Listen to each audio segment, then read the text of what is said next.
Whoop. It's not, the video's not working today. I don't know what to do. Hey, we're just going to take this. You know what? We need to fire our producer, Damon. That producer needs, right? Yes. We're getting a new producer. I'm telling you that right now. But welcome, everyone. It is Friday, and what's that mean? It means it is time for Manufacturing E-Commerce Success. I am your co-host, and yes, I am the producer that didn't do that right. My friend right over there, Kurt Anderson. Well, let's see. Wrong way. There we go. One of these ways. I don't know. One of these ways, you know, we were talking about that before we got on this morning. My friend Kurt Anderson with me today. We're going to be talking about developing content that attracts your ideal buyers. Oh my goodness. Take it away, Kurt. Dude, hang on. I've got to check my pacemaker first, make sure that it's working properly for this guest, because man, is she something special. My dear friend, Wendy Covey, happy Friday. How are you? I'm doing wonderful. Happy Friday. Happy Friday. Now, you know what, Wendy, I have to question you on one thing, just one thing only. I have to question your judgment of character, because you are a repeat offender on Manufacturing E-Commerce Success. So apparently we didn't do anything too god awful on the last round, and you've come back a number of months later. So we thank you, we salute you, we applaud you, and what an honor and privilege to have you here today. I want to kick things off with a couple things. First off, you and I have met in person, and I know pre-COVID you're like, hey, what's the big deal? But during COVID, that was so special. I tell you, you are a powerhouse. You are a presence. I caught you speaking in live at the Industrial Marketing Summit in Cleveland. And just let's start there first, okay? Let's start a little bit. When you and I met in Cleveland, what a special event. Can you just talk about that event and your engagement with you and Morgan, your colleague, your partner in crime? You guys did a great workshop. Talk about Cleveland for me, please. Yeah. Well, Content Marketing World is just a really cool event. It's very focused for marketers on how to utilize content to build trust and engage your audience and, churn out those qualified leads for sales, right? So already it was this, great environment for sharing best practices, that sort of thing. But then having this one-day event just for industrial marketers was so special. And many of us had connected over the past few years that had never met in person. So there was just this extra special oomph with that event. So not only were we talking relevant information with, technical marketer to technical marketer, but also sort of this community kumbaya moment where, wow, I finally get to meet you in person, and wow, you're so tall, or you're so short, or, all those surprise things that you have when you first meet someone that you've just had an online relationship with. So yeah, when I first met Kurt, I thought he was like, 4 inches tall. Yeah. Right? How the heck? Yeah, what's going on? And for the record, Wendy, you are tall. So you are, I might have you by an inch or two, but not by much. How can I ask, how tall are you? Yeah, I'm 5'9". You're 5'9". So you are a presence. And so let's go here. Like you did, man, I'll tell you, anybody out there, first off, happy Friday, everybody. Yes. As you're popping in, chiming in, drop us a note here. Let us know that you're out there.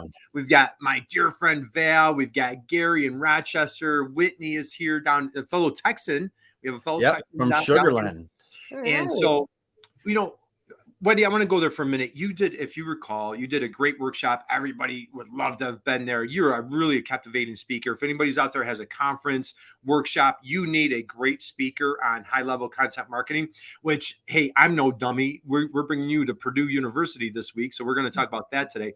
But just talk a little bit about the workshop of what you and Morgan did that day. It was just so rewarding hearing you guys. Yeah. Well, a lot of marketers struggle with, they know that content marketing is an important thing, but the idea of, how do I plan out my content? How do I develop a strategy? And then how do I figure out what to write? And how do I tie that to my brand? And then, of course, where do I go with this content? So once I have it written, how do I promote this and, package it into the world?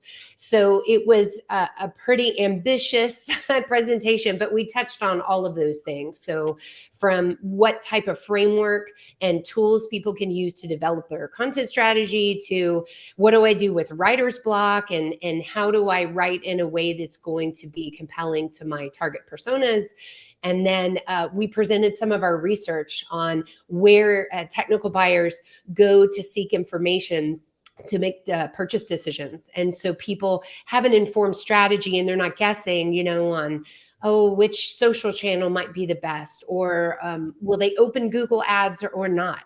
Or should I despair if I'm on page 6 of the search results on Google? So those are the types of things we touched on.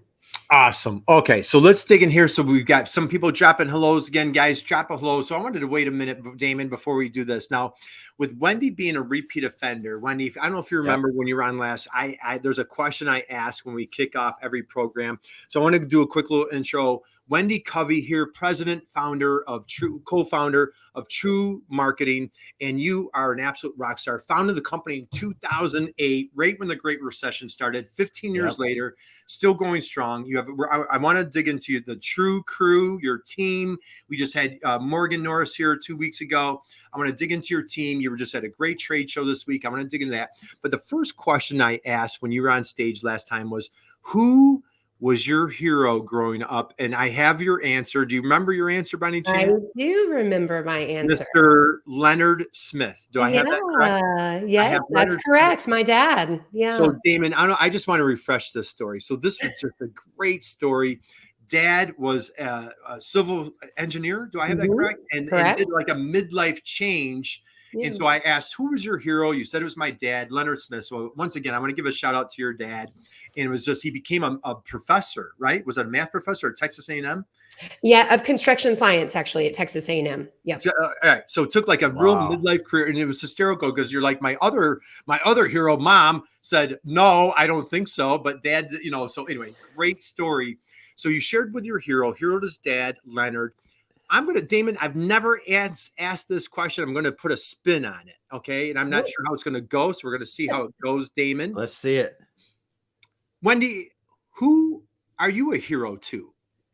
Oh my goodness. Who are you a hero to? Where if I were to say, like, who's your hero? And they said, oh, well, of course it's Wendy Covey.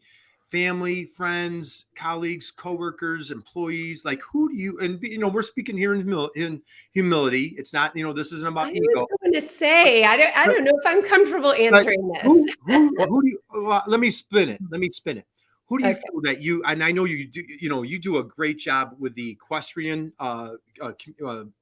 what is it? That the community that you worked on, we talked about that deep, but like, who do you feel that you bring an impact to? How about that? Is that a better, safer question? Who do you feel that you bring like heavy impact? Let me put it this way. Who I hope to have that influence on, right, is going back to, this community of marketers, right? We're all in a pretty tough industry where, you don't have an engineering degree. Oh, you can't do this. Right. You can't possibly understand what I do and help me succeed. Right. And so there's a lot of barriers to overcome as a non-technical person in this field, as well as, women in this field, right, are still catching up in many ways. And so what I hope to be is a positive influence and help inspire other marketers that feel alone, they don't feel confident, and to help them understand that you can develop that business acumen and you can hang with the engineers when it comes to your marketing expertise and adding value to a company, helping them grow. So that's who I hope to inspire with what we're doing at TREW. And people will say, well, oh, wow, you're having other agency owners on your show. Don't you feel like that's competitive? And I'm like, oh my gosh, people, there is a big world out here that we can serve. And I just love that a lot of the other agency owners like me are very open to having a collaborative approach and sharing what's working and, just all being one family out here trying to make manufacturing better when it comes to marketing. And there's enough business for all of us for sure. So that collaboration to me is very important. Man, there's lots of awesome stuff in there. Oh my Drop goodness. That was a drop the mic moment. We had lots Yeah. of drop the mic moments last time you were on, Wendy, and so that was drop the mic number one. So again, like Damon and I are big girl dads, and I'll tell you, and I'm not just saying this, like one big reason I love what we do and why we're so passionate about this show is like when I collaborate, I feel we've built a nice friendship since we've come together. And again, we were talking about the industrial marketing program. I see Andrew's here, Andrew Hood, and Andrew Hood he's the reason why we met in Cleveland. But I'll tell you, you are an inspiration. You are a hero. And so like for those of us that have daughters that can look up to somebody like you, started a company in 2008, right during the Great Recession. You've built into this wonderful company. So again, thank you for being an inspiration. And you are modest, you are humble, but you are a hero to plenty. And I love, let's continue the torch right there. You're talking about like, how do you help people reduce that overwhelm, that challenge, those manufacturers that you help on a daily, regular basis. Let's keep going there. So we have a bunch of marketers here. Whitney's here, Val, Diane Byer, happy Friday. Like how, if there's a marketer out there, they're the solo marketer and everything's on their plate. How do you, let's go there. How does your team come in and help those folks? Yeah, it's very common to have a solo marketer and that being the situation. And it can feel like a really lonely place because, marketing is always changing. There's so many innovations in our field right now, and it's difficult to keep up with that. It's difficult to keep up with your own company, and it's shifting, business environment, new products, technical, and if you're that one, sole marketer that doesn't have a technical background, sometimes it's hard to feel appreciated within your own company. You don't have mentorship within your own company when it comes to marketing. So there's a lot of headwinds. And so what we try to do is just continue to share our knowledge and what we're learning so that solo marketer can come to my podcast, read our guides and our ebooks, and just feel like you have information and get you a little further faster. But then for those solo marketers that actually need hands-on help, we'll come in and basically supplement their in-house expertise. So it might be they're excellent at a database marketing and social media, but they don't have the time or the skills to write. So we'll come in, help them build a content marketing strategy, and then we'll take on that writing piece. And, maybe there's other parts of marketing that they don't have the aptitude to do. So basically that solo marketer can tap into my team as their extended marketing team, where they get a fractional marketing automation person and a fractional social person and a fractional strategist. So, and it looks a little different from company to company because every skill set of that solo marketer is a little different. That's right. So, all right, let's talk about the TREW crew. Okay. You've just built, what a powerhouse team that you've built, guys. And what I did is I dropped your website into the chat earlier this morning. Wendy just mentioned she has this phenomenal podcast, Content Marketing Engineered. She has a great book, I believe, by the same title, right? Content Marketing Engineered. If you go to Wendy's website, what I love about the TREW crew is like a lot of marketers, will call themselves like, hey, we're the cobbler's kid with no shoes. Wendy and her team, boy, they don't talk the talk. They walk the walk. There are guides. There are resources. I have a couple that we're going to talk about in a few minutes here. But if you go to Wendy's website, and again, I dropped it in the chat earlier, I encourage you, invite you, welcome you to do so. There's just such a wealth of information. But Wendy, let's talk about just this Hall of Fame team that you've put together. Well, I tell you, it is difficult to find talented, sharp people that also have experience working in our technical space. So we're always looking for talent. And when it comes to writers, sometimes we use a strategy where we actually have a bench of writers that we're trying out. I call it like, you have your minor leagues and your major leagues. Yeah. And so there you go. we have enough business, we can call up from our bench and hire. Nice. And so that's one way we found success. And I think another way is just we eat our own dog food is what we like to say. So we try out things. So right now, one of the things we're trying out is LinkedIn newsletters. We have our own newsletter that we always do to our own database. And we thought maybe we need to move this to LinkedIn. We see other people doing that. Let's try both. Let's measure it. Let's see if this is something we should recommend to our clients. So we're always trying to try out things ahead of just before we say, oh, this is a trend. Hey, client, you should do this. Let's really dig in and understand all the nuances of it. Absolutely love it. So, eat your own dog food, eat your own bait. We'll talk about fishing in a minute, but all right. So let's go here. You were at a great trade show this week. I saw that you posted a few things on LinkedIn and a lot of excitement, and again, back to that in-person interaction, friends, relationships that you're building. What went on at the show last week? Yeah, so it was the Electronics Representatives Association, and they have a conference every year. And that sounds like it's just a conference of firms that do sales in electronics, but it was actually much broader than that. You have, the manufacturers, sales representatives, and distributors that were all gathered together in Austin, right in my backyard last week. And so there are about 700 attendees. And it was just a good reminder of how important it is as a marketer to get out to technical conferences and get in the mindset of the business owners, the sales reps. What are they struggling with as they target design engineers in sales engagements? What do they think about marketing? What are their opinions on social media? So a lot of repetitive themes kept coming up in each of these sessions that we can get into if you'd like. But the other thing I learned was just what are the big trends for the future in electronics? And that helps me guide my own business. And it gives a lot of helpful information for our clients as well. So and go there. Like anything that you want to dig into. What came up? Bring the show to us. Like what were the hot topics that were going on? Yeah. Well, so macro trends. So they had two presenters. Michael Knight, who's a longstanding electronics executive, presented on just where electronics is going. And he talked about this connected world and how obviously, we're becoming more and more connected. And he gave the example of the automobile and, think about how many sensors are in your car now. And he goes, now think about how much data a day our cars are pumping out, just your car. And that data needs to be stored. It needs to be processed. And he said, man, every time there's a stock dip, I'm buying data storage. Well, that's interesting.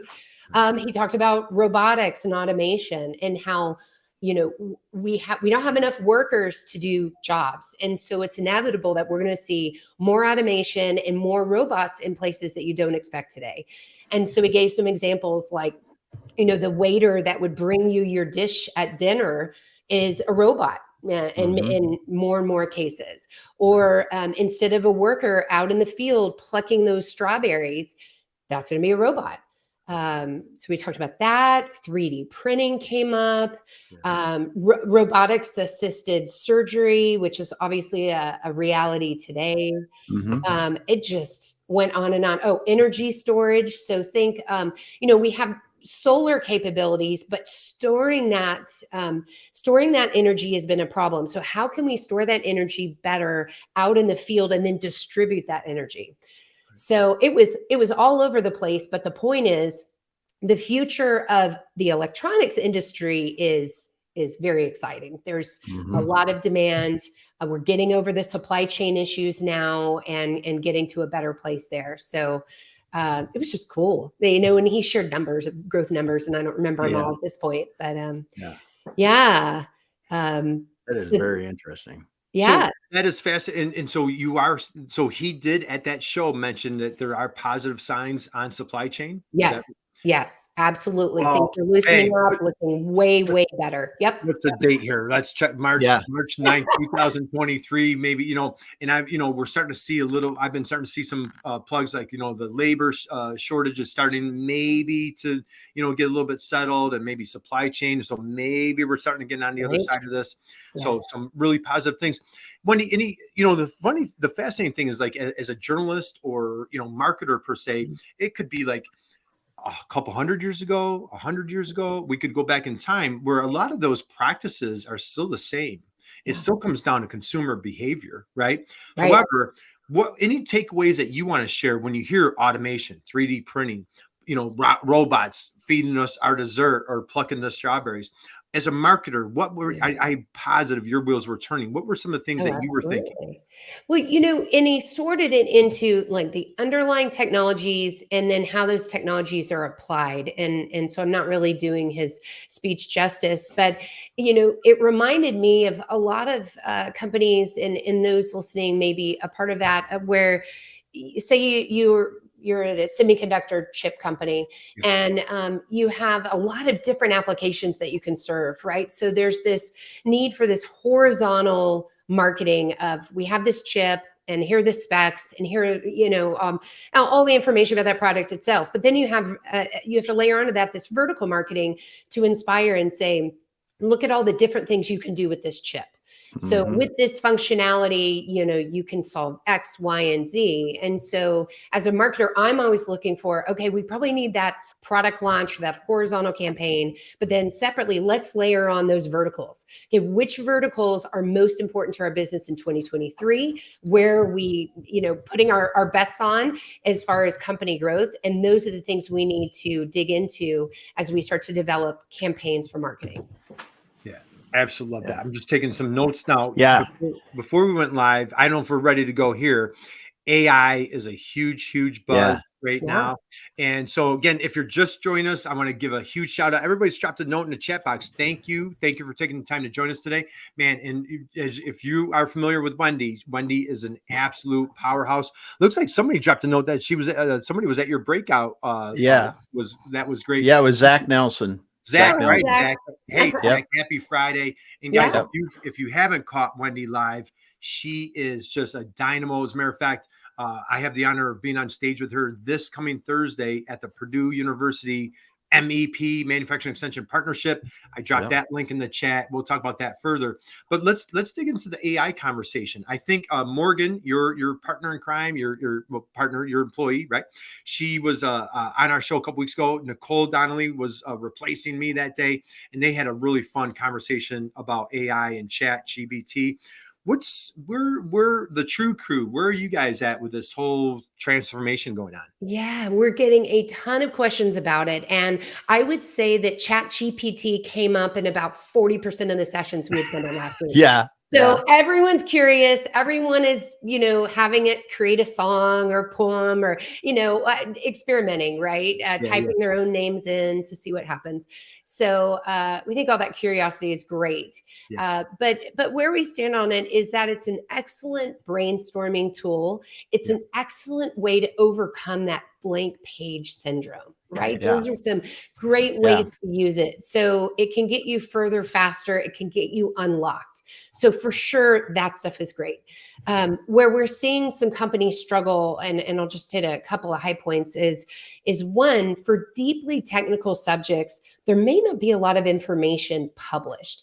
And you may, and I heard this the other day on my podcast, this hasn't published yet, but it really stuck with me. I was speaking with someone from Edmunds Optics, and he said, what we found is our competitors' information kept coming up when we searched this technical topic because there was so little information on there, and or it was inaccurate, so that's one of the traps. Right. Another one that Morgan likes to talk about, because she's our brand guru, is that it's purposely trying to not bring your brand messaging and the words you use to describe your company into those answers, because it's trying to not plagiarize.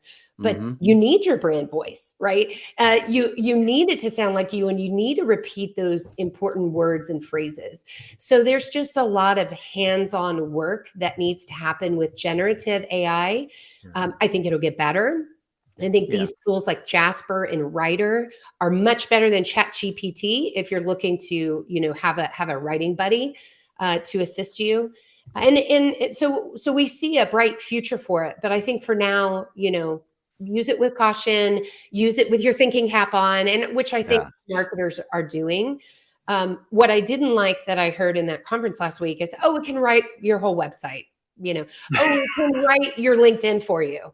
Okay, do you trust a robot to Kurt Anderson's LinkedIn is gonna like a robot's gonna? Well, it might be in that case, it might be better. But Damon, what? Well, and the thing it can't do, it can't sound like you, right? Because I've played with it a lot, right? I've got in there and tell me, read the articles and was really trying to do it. And what I find is you have to take, if you really want to use, it's great writing, buddy, like you said, just to kind of get your head going in the right direction. But you're going to put in several versions of the same sentence topic, because we think the way we do, right? And we don't have enough description around it to really give it what it needs. So you have to go in multiple layers to really get kind of what you want. And then you're going to have to do a lot of work from there. Exactly. Yeah. A lot of work, and that work adds up. So, and I don't know if Morgan discussed this, but we ran a pilot and with several different types of content. And we found that the work was so great and it just, it didn't save time, unfortunately. So, what I hope, we're very hopeful that the next iteration will be good for derivative content. Like, here's my white paper. Now, would you spit out 3 blog posts and some social copy and some headlines that are written in this tone, using this language, but start with my source material? Right. That would be awesome. That'd be really efficient. And I don't know. All right. So crystal ball, Damon and Wendy, I'm putting you on the spot. We have our little 5-year anniversary. We come back in time, or is like, what is AI? Like, is it crushing it? Is this a fad? Like, what? I'm a history buff. And like, you can find names of people who are like, this horseless carriage is never going to work. This, there's a name escapes me. Gentleman came out, like when Apple came out, nobody will ever use a computer in a home. That is just ridiculous. Like Google, what's this Google thing? That Google thing's never going to, it's a fad, right? Wait, like Larry David and Larry David and Bitcoin or whatever it was. Yeah, exactly. So like, is this, Damon, remember like Clubhouse, that was like the big buzz. What? Yeah. Remember like, Clubhouse was like a big fad, or like, I don't know where that's at anymore, but Wendy, what do you think? If we come back 5 years from now, to throw in, like, be a little daring, where do you see this going? Yeah, I think it is here to stay. I think it truly will save time. That example I just gave you, and we can think of many more examples where we think it'll be helpful. But I do believe it's going to usher in this new era of authenticity in video. Like, how do I know it's you and not a robot? And so I think video is going to become huge because, right, we know that isn't a Wendy the robot sitting here. It's Wendy the person speaking to you live, right? Whether it's live or recorded. So and then attribution is this messy thing that I think will have to be sorted out. And then finally, Google, I think, is going to punish. I'm just my guess. There's a reckoning coming with AI generated content. So it's going to be more this background thing, not this, let's just hand it all over to the robots. It's going to be an assist. You make a great point on video. I never thought of that because, there's the AI tools now that you can put text in and it'll take somebody and make it look like they're doing the video for you, right? Yeah. But you can't do, how hard would it be to be as goofy as someone like me on video and talking with AI text behind? I don't even know. I mean, right? Maybe it'll happen. Your shirt, but I mean.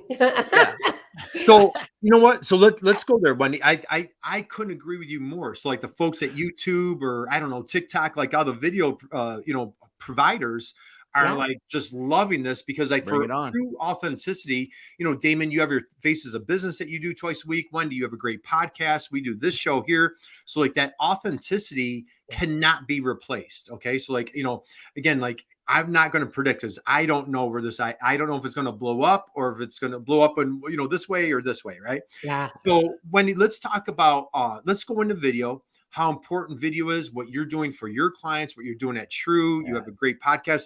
Zach, our friend here today, he dropped a note in the chat earlier about, hey, I believe, Zach, if I have it correct, like you're a new marketer at a marketer at a new company for him, and he wants to double down on video. So what advice, suggestions, where are you taking people on video? Yeah. There's so many layers to this, right? So, and to give a little context, so when Zach and I were at ERA last week, there was a lot of talk on how to use video on social in one of the sessions. And Jordan Yates from Knowles Precision Devices. So I swear I'm going to come back on top. This is on topic. Yeah, no, it's good. But she's an engineer that's a marketer, and she wanted to build credibility for herself and gain a following. And so she was tinkering around on the weekends with soldering, and she started creating all these videos about soldering. And her previous company was related to that, I believe, somehow. And anyway, and all these people were really interested in seeing her struggle, and they were, cheering her on or making fun of her soldering or a little bit of both. And then she went over to Knowles, and it was not really as core to what she does at Knowles. So she stopped doing the videos a couple months, and everybody was like, "Hey, Jordan, where'd you go? Like, what happened?" And so it was a good, I guess maybe soft, but a good ROI on what, is this doing anything? Are people watching this? And so people enjoyed that. They got to know her, and now she's mixing that in with things she does for Knowles. And so it was a great example of utilizing video as a spokesperson, kind of at a grassroots level. And I think we can all wrap our heads around that pretty easily and think about maybe ways we could do that. But then where companies are struggling on, let's say, the professional side is, when do I do a slick video? When do I do this sort of engineer in front of the camera, holding a product? Or presenting or doing a 2-minute demo on software? I think that seems pretty clear, like the how-tos that can be like rough and easy to do. But when do you step it up? When do you have an executive involved? When do you bring in that camera crew? And so I think that was Zach in his comment was struggling with, how do I know what level, how often, and what level to tackle this? Yeah. And so my answer to that, Zach, is I would start with, okay, what are your goals? What is your strategy? What campaign is this attached to? So it always comes back to your strategy. Okay, is thought leadership a big marketing goal for you? And you want to put your executive out there as a thought leader in the community, or maybe your company is a thought leader on, topic X. On reconfigurable IOs or something. Okay, so then with that context, if you're trying to influence masses with this big topic, it might make sense to make a slick video, right? Or it might make sense to do an explainer that has words flying in and is a little more slick. But instead, if you are launching a product and you're trying to do how-tos and help people understand how it works and how to interact with it, that's a very different video. And I would argue maybe a different production value that would be required. So there's video at every level, right? Video at every level. Now you have I'm sorry, Damon, go ahead. Well, and I think too that a lot of companies jump to think that they need that high quality video to get started. And I really think that from my own experience, this kind of video that's just kind of, you learn as you go a little bit, right? Doing some of that before you move into the, bringing in the camera crew and everything is a lot, because there's so much about just what do you do when you're on camera? How do you speak? There's all these things that you can work on. How do we want it to sound? What is our voice is a huge thing. And does it come through in the videos to do that before you move into that? And I've seen a couple clients in the past that have done that too early, and they really don't understand their brand and their voice well enough, but they got this video that turns out like they're trying to sell something, right? Rather than really connect with the people that they're helping. Yeah. And that's the only reason why I've always thought, and it could be wrong, 100% wrong, is that you start out simple and kind of figure things out in your mind it's got to be the whole marketing's got to be figured out before you go into the high production value things. Yeah. I like that. And we've asked before, we do this annual research called State of Marketing to Engineers. And last year, I believe it was, we did ask, what types of video technical buyer, do you enjoy watching? And the least favorite is that slick corporate overview. And I bet you're not surprised, right? Not surprised. Yeah. So the top ones were how to, and then the second one I think was product or service overviews. So just help me learn, so definitely more emphasis on that. And I think, Damon, what a great point that you could practice your voice and understand who's going to be a good speaker. Even, just because they're an executive doesn't mean they're the best person to put in front of that camera either.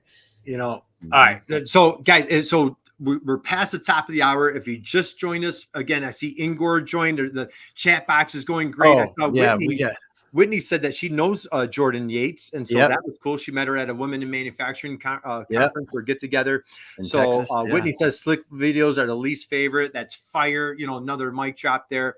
So Wendy, man, we've got so much to cover. And what I'm going a little off script of what I was planning, but I want to take it a little further with the video strategy. Okay. Now, again, guys, if you just joined us, we're here with Wendy Covey, TREW Marketing founder, just rock star extraordinaire. She has a podcast. She has a book. We're going to be at Purdue this week doing it. Like, if you're not getting enough of Wendy right now, come back to Purdue. Come back for more. Come back for more. I got their website in the chat earlier, and they have you have the Marketing Resource Center. And what I love about you practicing what you preach, Damon, what we talk a lot about with manufacturers, like instead of outspending the competition, how do you out teach the competition? And I feel like that falls right in your alley. Let's talk about consistency. Okay. Yeah. If I just put out a video today, or I put out a podcast and I do it twice and I throw it out, and hey, I blogged once, talk to the crowd. How critical is consistency? Please go there. Yeah. So, I mean, there's so many things I could say right now. So say it all. Say it. My pen's ready. Say it all. Why, one, taking a step back, why are we publishing content to begin with? What's the purpose? Right. We're trying to build trust. We're trying to give our credibility to our brand. We're trying to hopefully be generous with our knowledge so that people trust us, they prefer us, they come back and learn from us. Because as we know in this industry, there's a long sales cycle, and people may not be ready to buy. They may not be at that place, or even if they are, design wins and production wins. If you're in that electronic space, for example, it's just really long. So staying in front of them with fresh content will help you stay top of mind. And boy, there's just probably unlimited things you can talk about when you really dig into each application that you serve and the industry that you serve. And the more specific you can be, the closer you can come to speaking to that pain point or showing an example that's close to what that engineer is doing, the more you'll resonate, right? And the greater chance of being shortlisted. But there's this other benefit, which is for SEO. I mean, I hate to say we want to do things for SEO, but Kurt, right? SEO is kind of important, right? You got to stop being the best kept secret, right? Yeah. And without consistency, you're dead in the water when it comes to search engines. So. Yeah, absolutely. And so, I'm a fan of John Maxwell. If you ever read, guy has 100,000 books, whatever he's written, New York Times bestseller. He asked these three things. And so it's when somebody engages with you for the first time, and think about your website, your social media, your LinkedIn profile, whatever it is, wherever your folks are hanging out at, those ideal personas, you have one chance to make a great first impression. One chance. And if your website, your presence, your blog is something that you threw on AI, or your website looks like, your nephew, niece threw it up, from 10 years ago, I'm being cliche, but hopefully we're getting past that. But you really, like you're saying, Wendy, you have one chance. And so John Maxwell says this. They did this big research thing. They base a decision on three things. Your ideal customer is asking this. Number one, do you care? Do I really sincerely feel like you care about me? Number one. Number two, can you really help me? Can you honestly, do you have the experience, the wherewithal, the machinery, the equipment, technical experience? In Wendy's case, she's helping engineers to stop being the best kept secret. Can you help me? And number three, you just said it repeatedly. Do I trust you? Yeah. So like you really have, and so let's go back to your website. You have a blog post, you didn't know I was going to ask you this, but if this, There you go. I think you just put it out recently. 6 reasons to outsource your marketing to a B2B marketing agency. So I know like that, with that title, it's like, hey, hey, why should I align with? Yeah. And if you guys missed it earlier, please go back and hit replay. But we talked about your crew, your expertise, and the value that you bring in helping your clients. But why should a small manufacturer align with a B2B marketing firm? Let's go there for a little bit. Yeah, well, a lot of times people will call because they're very frustrated. They've worked with maybe a local agency that, oh, it's so nice. They're around the corner. They can pop into the office, but they don't understand what we Yeah. do. And we've tried to have them write content, and it's not just the local people. It may be these big content houses that just write Mhm. really cheap content no matter what. And it really, this audience acts differently, right? And this industry is unique. I truly believe that. And so working with an agency, whether it's us or my other colleagues in this industry that understand these buyers, understand how important it is to get the vernacular right, and all the acronyms, and just be accurate. I mean, if you're not accurate with Yes. this audience, with technical Yeah. buyers, talk about losing trust. And Mhm. you lose trust very fast. So we've just seen a lot of people be frustrated on the content side. And then separately, are you being strategic about your marketing? And I think there's too many marketers out there, not marketers, but I'll say agencies that are really, we're a web firm, but we're going to pretend to also be a content firm or marketing strategy or branding. But under the hood, you see that, yeah, they're really good at building websites, but they don't know the first thing about marketing. Right. So that's important. And then I think the final thing is for those lone marketers to just feel like you're advancing your own skill set, and that you're not alone. And oftentimes we'll come in and validate what that internal marketer has been saying to leadership all along, but it takes that third party partner to be like, yeah, what he said or what she said. I mean, yeah, now let's do this. And we've had a lot of success collaborating in that manner.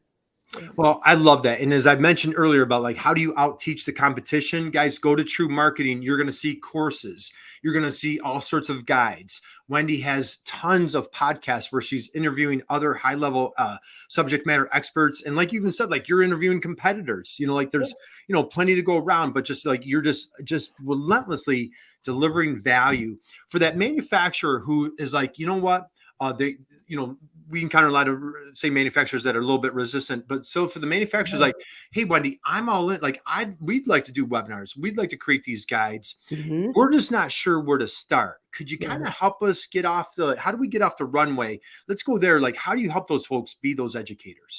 Yeah. So it starts with creating a marketing plan. I mean, you need, and a marketing plan is not an Excel spreadsheet with lists of activities. And I know every marketer on this call knows that, but we're all kind of laughing because we've seen it so many times. So there's 2 key pieces, right? It's creating that marketing plan where you have goals that tie to the business, and campaigns that are defined as integrated set of activities towards a common goal with KPIs. And then you get into your persona development, and then you get into activities, later on down the line. And so that's the key piece. And then the other one is brand positioning and messaging. So to what Damon said earlier, if you don't know who your target personas are, if you don't know who you are as a brand and what your differentiator is and what your value proposition is, you shouldn't do anything else. You shouldn't touch content, do anything else until you define that. Because that messaging should be pulled downstream into every piece of content that you write and every page that you develop on your website. So that's really where it starts, is those 2 things, depending on what the company needs. And then from there, we get into execution. And that usually looks first like a lot of content development and maybe a website redesign. And then we launch campaigns and, get into inbound and outbound activities. Now, did Professor Leonard Smith have anything to do with you being such a dedicated educator for your clients? Like, was that influence there, or how did you become such just a raving fan of like educating your clients? I want to credit Rebecca Geier, who is my co-founder of TREW Marketing, Mm. and very early on, she felt strongly about education and said, and I'll never forget, we're barely making any money as a business, right? Barely turning profit, barely paying ourselves, and she goes, "I'm going to write a book." I was like, "You're what?" And I'm in charge of Yeah. sales, and she's doing service delivery. It's just Yeah, the yeah. two of us and a handful of other people, and we're like, a book. I thought she was crazy. But she felt so strongly in the idea of educate, show the playbook, show everything. And Mhm. people could go do it themselves, but they Yes. quickly understand that, oh, these people really know what they're doing. They have a methodology. Better to hire them to do it. But now I understand in depth every step that they'll be taking, the journey that they'll be taking me Mhm. on. And that was so wonderful. Yeah. So I've just tried to emulate that ever since. Yeah. 15 Awesome. years later. Well, That's 15 awesome. years later. So, guys, I want to be mindful of Wendy's time. We're going to start winding down. We've got great comments in the chat box. Hey, Nicole Donnelly is here. She says, Wendy's a rock star. We've got Whitney's dropping comments. And, I want to hit Ronald Hicks has a comment. I love the message, but it sounds really expensive for a startup. Mm. I'll tell you firsthand, I'm a solopreneur, and when COVID hit, Damon, you and I connected. We're Yeah. like, dude, what do we do? And so like we put together Yeah. this little fun webinar. It didn't cost me a penny. I threw it on Google Yeah. Slides, and we just, we really built I think a decent business based on a webinar. But Wendy, what do you say to say the startups are, 5-person, 10-person manufacturing shop? They don't have the internal marketer.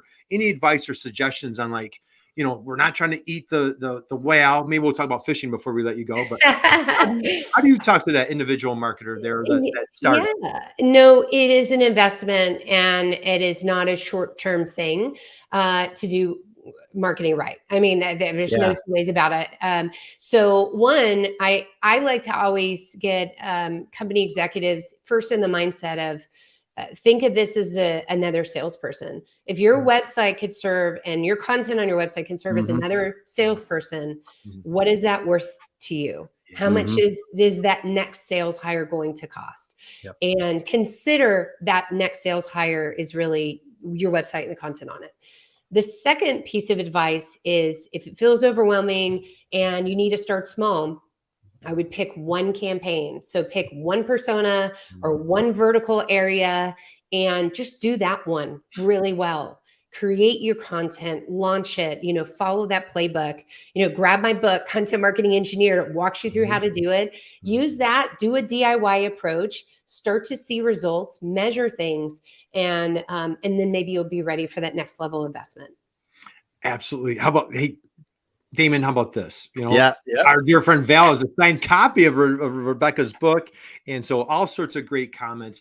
That is just what phenomenal advice, guys. And as we start winding down, man, I got to check my pacemaker again, make sure it's doing okay for you, Wendy. But all right, hey, just a little preview. What can we expect on Thursday at Purdue Mhm. University when you're just going to be rocking it out, helping folks? What little preview for everybody? Yeah, so we'll be utilizing the State of Marketing to Engineers report. So I'll be walking through that research and my take on it. I'm bringing in research from a few other reports, and we'll be having a lot of free-form discussion like this. So, for instance, podcasts is something that engineers are now listening to weekly for their jobs. Does that mean you should go start a podcast? Maybe, maybe not. Yeah. So, here's the data. What are the implications? And then if you're new to marketing or behind, where can you go to get started? So we're going to go into more depth about what that marketing foundation looks like and just how to get going. Awesome. All right. I have two last questions. One's going to be around fishing. Another one might be around your question therapy that I'm head over heels for. Any parting words of wisdom from an engineering marketing standpoint for folks before we wind down? Any parting words of wisdom? We've mentioned your book. We've mentioned your podcast, your resource center on your website. Any other words of wisdom that we want to depart with before we get into your fishing? Yeah. Just trust and authenticity. Just think about how with your marketing, you're building trust and you're being authentic to your brand in everything that you do. And it's really easy to get caught up in activities and metrics, and all that stuff's important. It's all important. But becoming, that trusted brand is so important in this industry. And so if your website looks like this dated Yugo from the 80s, but yet you're saying you're a technology Yeah. company, that doesn't build trust. Yeah. So maybe as a marketer, find those places where you have this conflict there, and use those as a jumping off point to get executive support for investment. Absolutely love it. How about this trust and authenticity? Yeah. We've got Diane Byer dropped, have a great weekend, make it as fab as all you are. Ronald says good response. And so Wendy, we've got, let's see, where'd Gary go? How about Gary's this avid fisherman up in Rochester, New York. So Wendy, you have a fishing record. You have a fishing record in the state of Texas. Do you not? Do I have that correct? I do. And you didn't know I was going to do this, but I do have a mount of it on my wall. All right. I have to. It's not going to live in my office for much longer because I'm relocating it. But okay, it's not even going to look as big as the ocean fish. Oh my God! This is my state record redfish, and can I fit it in the frame? I can't even. Oh my goodness! So it's basically 5 feet long. And, oh my goodness! Feet long. So, to put it in perspective, it was 60.5 inches, and I beat the record by 9 inches. So these don't get that big. It was a freakish thing, and it was wonderful. My husband's super jealous to this day, which is great to outfish your husband. I mean, that's really that's a lot of mileage right there. Because when he could be giving you a bad time, you say, who's the state record holder here? I'm just saying. So let's just state go record there. holder right here, right? Yeah. You should get. Do you have a shirt that says that? Because it would be funny if you had a shirt on, and once in a while, and you just had a sweatshirt on, and just pulled it up. Said, they gave me a lapel pin of all. I'm like, really? I should get a boat. So in Texas and Florida and in a couple other states, they have this tournament. It's called the Star Tournament. And if you catch like a tagged redfish with a special tag, you get a boat and a trailer and like maybe a gun. I don't know. And I got a lapel pin for getting the state record. So what's that? So anyway, I'm gonna have that shirt made. Good suggestion. Well, so all right, guys. And Wendy, I have one last question for you around.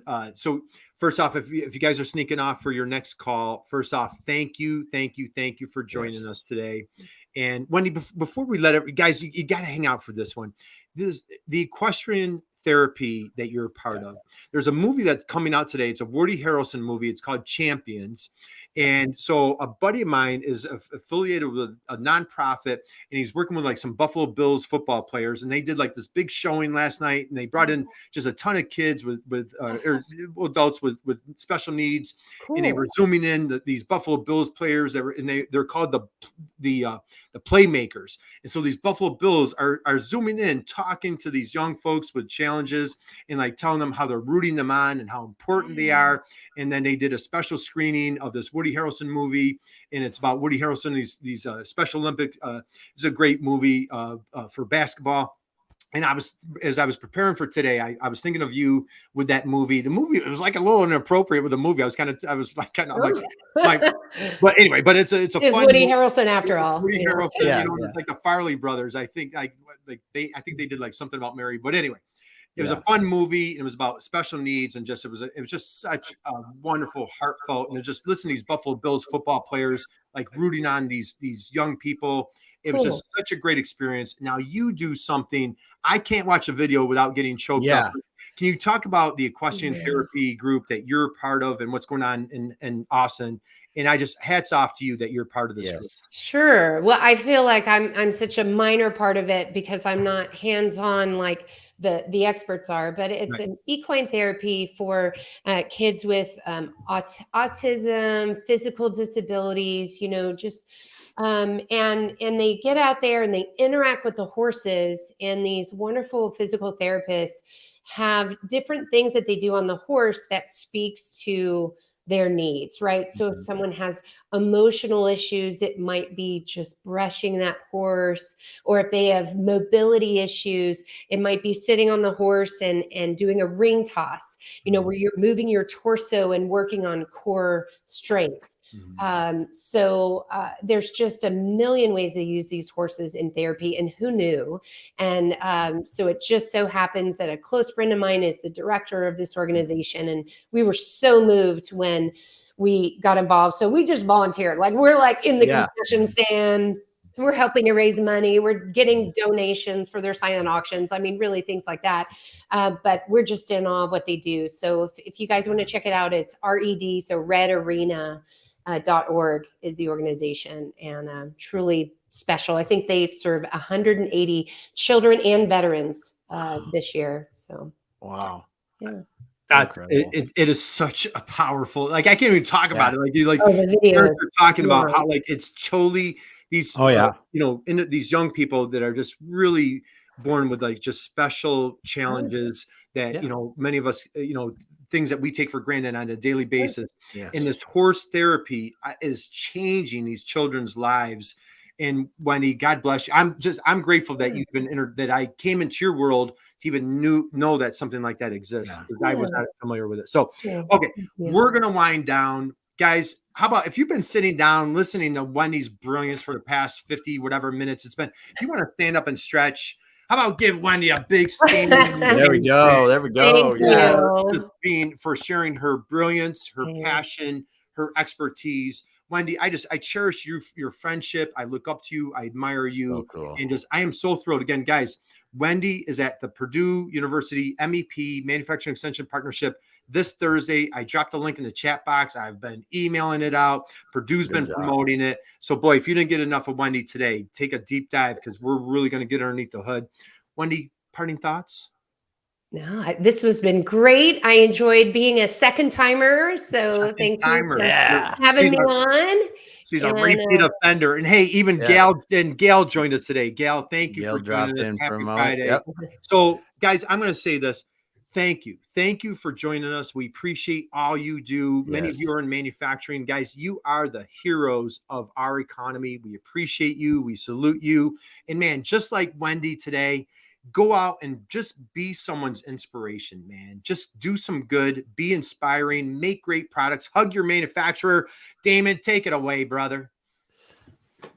All right, Kurt, thanks so much. I don't even know what to do after Wendy's talking about the equine therapy. That is an awesome thing. And what is it again, Wendy, so people can go out and look at it? redarena.org. RED. Yeah, redarena.org. So go check that out. But thanks everyone for being here. Thanks, Wendy, for sharing your information, and get onto their website, the TREW Marketing website. Take a look at it, because if their content is half as good as I think it is, you need to be there and taking a look at it and reaching out for help if you need to. But I also want to think and